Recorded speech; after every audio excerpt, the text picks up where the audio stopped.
When you've sacrificed your whole life to get here, and you're like, yeah, I played 10 years in the league. And I always explain this to people, like, bro, you give somebody a 5-year, $100 million contract, right? What is it really? It's 5 years for 60. We've all been there before, man. We seen our favorite athlete sign a contract for a reported 100 mil, 82 million guaranteed, and we like, bro, if I had that much money, I'd do woo woo woo woo woo woo. And honestly, that money, it ain't the whole 100. That whole 100 not guaranteed, and it ain't the whole 82, cause guess what? Taxes. You're getting taxed. Do the math. That's 12 a year. You know, that you have to spend, use, save, invest, flaunt, like whatever, however, just being real. I'm gonna buy a car, I'm gonna give my mama a house, I'm gonna do, everything costs money. So if you spending $4 million a year, that's really 40 million over 5 years, 8 a year, you know? And now you start breaking down the numbers, it's like, that's a 5-year span of where you're getting 8 million. Can you make that last forever? Won't talk about financial literacy thing. I understand it, but then again, bro, don't you see the money spending out your account? Like, but again, I guess once you start to notice it might be too late, and then yeah, it'd be fool's gold to us as fans, and honestly, it'd be fool's gold to some of these entertainers as well, because we've seen a lot of conversations lately about how entertainers are going broke within their first 3, 4, 5 years out of their respective sport, or even like say a rapper. Like I've heard rappers don't even make money unless you got like a strong fan base. Rappers really don't make money; they be in debt the whole time. If you're not getting it touring, or if you're not getting it through other means. Mm-hmm. This music shit is a rap. I'm saying all of the musicians are broke. Relative to what you bring in. Now, I do think that there is plenty of ways to make money as independents. Low overhead. It's not expensive to make these albums. You're making them at home or wherever, and you're building a reasonable fan base, and you're selling physical and merch. Not everyone is broke. But in terms of like the superstar thing, I agree with you. But like you said, to what you're bringing in, what you getting. And my conversation now is not really about. It's not really about independent acts. 5 rappers right now that's back to dealing. I hope they don't get caught because it's gonna be sad. But it's something about the lifestyle that when their rap career fall off, they start trapping instantly. Fast money is addictive. They start trapping immediately. These days, rappers are in a weird place. It's why you're seeing a lot of these niggas ain't dropping no more. Labels don't want to invest in them. Yo, it takes $3 million to get you hot. And we gonna have to wait. We gotta wait 5 years just to even get our investment back. Yeah, if you had that much money, you buy 4 houses, one in New York, one in California, one in Miami, and one in Texas. But guess what? Each of them got monthly expenses that come with them. So, boom, that's about, let's say, it's $50,000 a house. You got 4 houses. That's $200,000 in damn expenses that you got to dish out each month. 200,000 times 12. What's the math? About 2.4. That 2.4 mil. About 2.4 mil, I think. I ain't doing the math on it. I ain't got no calculator. This all off the dome, but about 2.4 mil that you dishing out a year. Plus you got taxes. Then let's say you got an Instagram model pregnant. Let's say you got 3 Instagram models pregnant.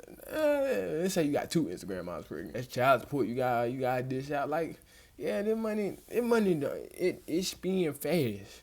It's being fast. Believe that. And I don't think that's a concept that most entertainers or people on the outside really grasp. And then if you spending more money than you making, there's no chance of it lasting, honestly. No chance. He has to try to figure out how to cut his expenses. So you're talking about most NBA players who retired, they're hard bills, meaning bills that those are just guaranteed monthly. You're sitting at 100, like I said, 120 average. I'm saying, what in the world, what kind of life? That's how athletes go broke. A lot of people think it's like you just got a reckless spending habit. Yeah. It ain't that we got reckless spending habits. We just got crazy overhead, and once the checks stop, it gets completely different. It's nobody sitting there giving you real numbers because it's coming in so fast. Money coming in so fast. That's just a contract. Like you might have a shoe deal, you might have some endorsements. So you feel like this shit is gonna be forever. It was a culture shock to me the first week I didn't get a big check from being retired. Yeah, like that's the thing too. Like a player like Jason Tatum, for instance, I've heard that he don't touch his contract. He only live off endorsements, and luckily he got good endorsements. But if he don't live off his contract and like say he invested that money somewhere, he put it up somewhere, boy, he gonna be living good. He gonna be living good. Plus he got a good face card, so he good forever in America's eyes, as long as he don't do nothing crazy. A private jet from Atlanta to Vegas and then back to Atlanta is $126,000. Say you going to a show. Say you going to a show and you making $120,000. You losing $10,000 because you wanted to fly private. Like, yeah, this is backwards. Anybody who proclaims to ride or fly private every single flight, they capping. There's very few individuals, and call me crazy, there's very few individuals that really benefit off of flying private. I got a quote to go from Atlanta to Miami. You know how much that's gonna cost me?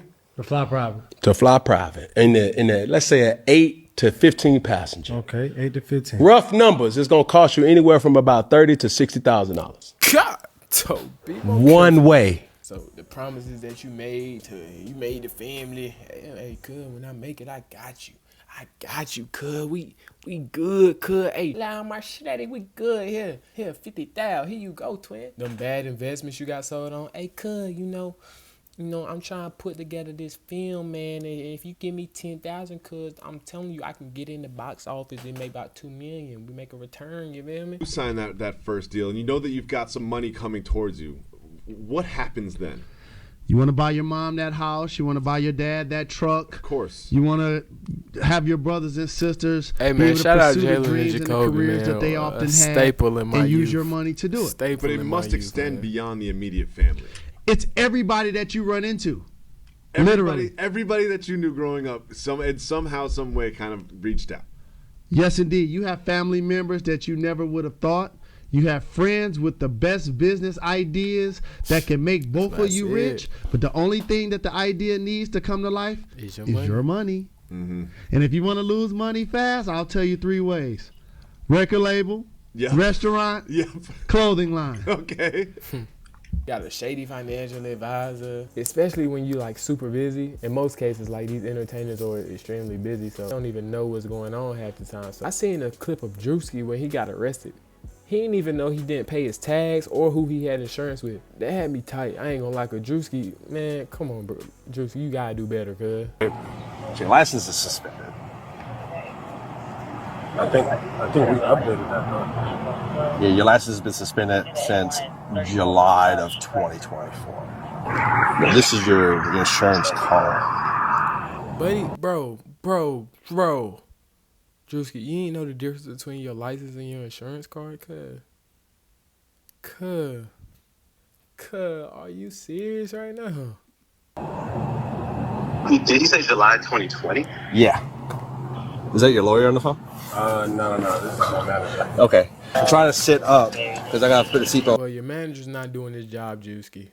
Congratulations, you got life. I honestly think that's why you see a bunch of these athletes hopping into these podcasts right now. Like they trying to get a quick lick and get some money from these buy now, pay later services or one of these gambling corporations because they ain't take care of their money or they never really took the time to learn a skill outside of their sport that was profitable or try to see what goes on behind the business or whatnot, say for music purposes. And the content bubble already popped, so it's like, especially if an athlete trying to get into it now, it's too late.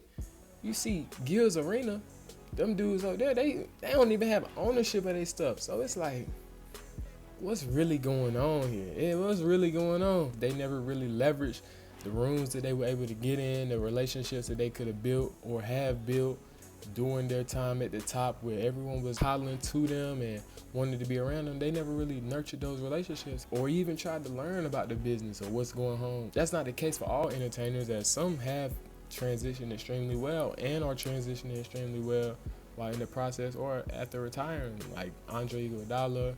I see CP3 all the time on Forbes. CJ McCollum, he's another smart guy. Expanded on that a little bit. What is next for you? Yeah, so I started my own venture firm, Mosaic General Partnership, $200 million early stage tech fund, investing in companies all the way from health tech to sports media rights, software, all throughout the tech ecosystem, and just changing the way we're thinking about it.